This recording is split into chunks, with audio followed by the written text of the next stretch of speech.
प्यारे बच्चों, आज विज्ञान विषय कक्षा 7 का दूसरा पाठ प्राणियों में पोषण करेंगे।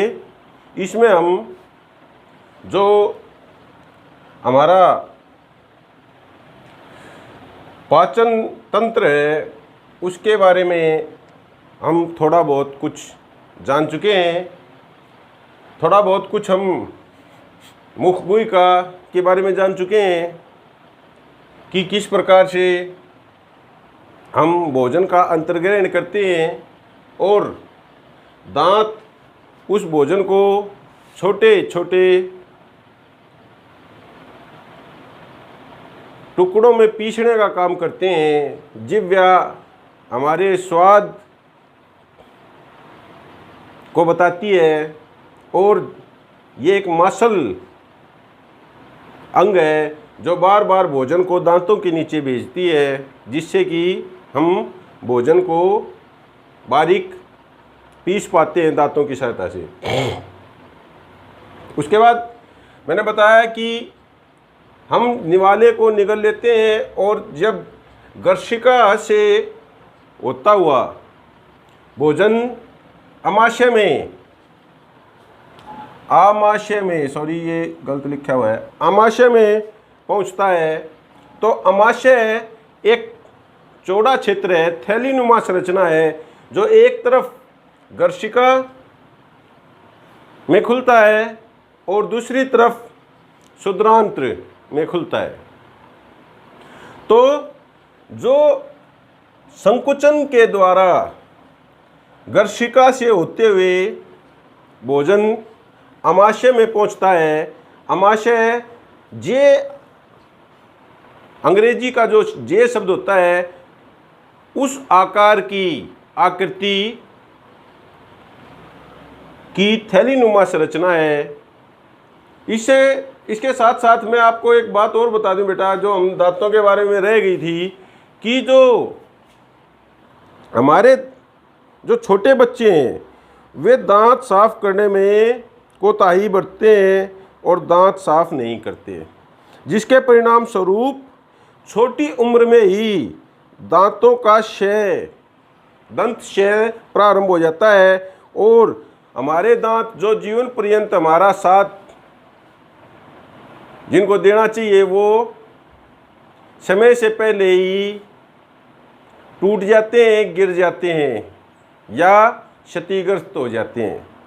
वास्तव में क्या होता है, जब हम भोजन खाते हैं तो हमारा भोजन हमारे दांतों के बीच में फंसा रह जाता है और जो जीवाणु होते हैं वो जीवाणु दांतों के बीच फंसे भोजन को शर्करा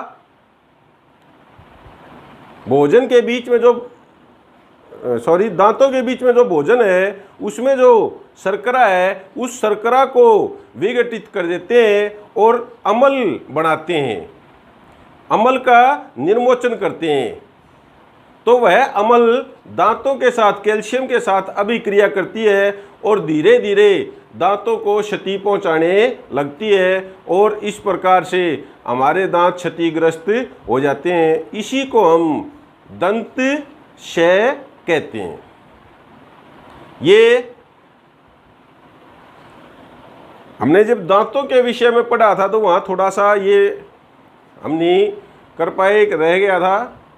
अभी हमने इसको जान लिया है तो हमें दांतों की सफाई का पूरा ध्यान रखना चाहिए। खाना खाने के बाद हमें ब्रश, कुरला, दातुन जरूर करनी चाहिए ताकि हमारे दांत साफ रहें और जीवन पर्यंत हमारा साथ निभाएं।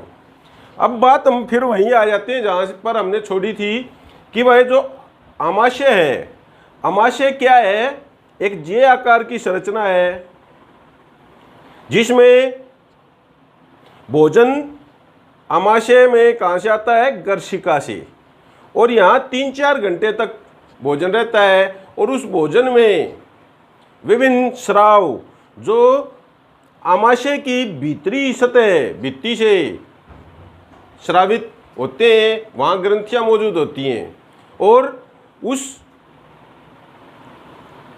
उन ग्रंथियों द्वारा आमाशय का जो आंतरिक स्तर है, स्तएं हैं, उनमें श्लेष्मल, हाइड्रोक्लोरिक अम्ल जिसे HCl कहते हैं हम, तथा पाचक रस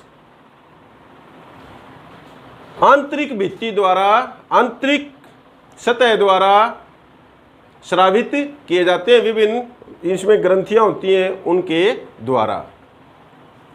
फिर जो ये श्लेष्मल अमाशय जो ये स्रावित किया, श्लेष्मल अमाशय के आंतरिक स्तर को सुरक्षा प्रदान करने का काम करता है।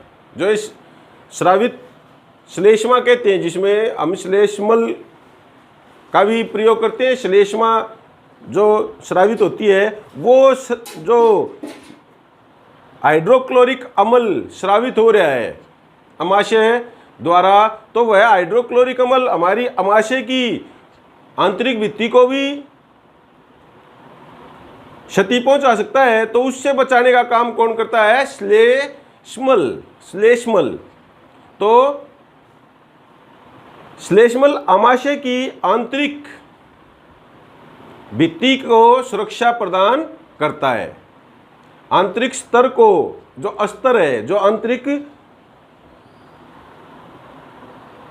सतह है, उसको सुरक्षा प्रदान करता है। जो अम्ल है, जो हाइड्रोक्लोरिक अम्ल अमाशय की दीवारों द्वारा स्रावित हुआ है, ग्रंथियों द्वारा स्रावित हुआ है, वह जो जीवाणु हमारे भोजन के साथ हमारे अमाशय में पहुंच जाते हैं, उनको भी नष्ट करने का काम करता है। और इसी के साथ साथ जो ये माध्यम है, अमाशय में जो भोजन है उसको अम्लीय बनाने का काम करता है। यानी माध्यम भी कैसा बन जाता है? अम्लीय, जिससे पाचक रसों को क्रिया करने में सहायता मिलती है। और पाचक रस, जिसको हम जठर रस भी कहते हैं, प्रोटीन का सरल पदार्थों में विघटन करता है। जो पाचन रस है वो क्या करता है? प्रोटीन को सरल पदार्थों में विघटित करने का काम करता है।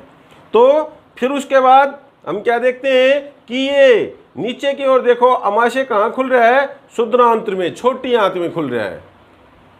ठीक है भाई।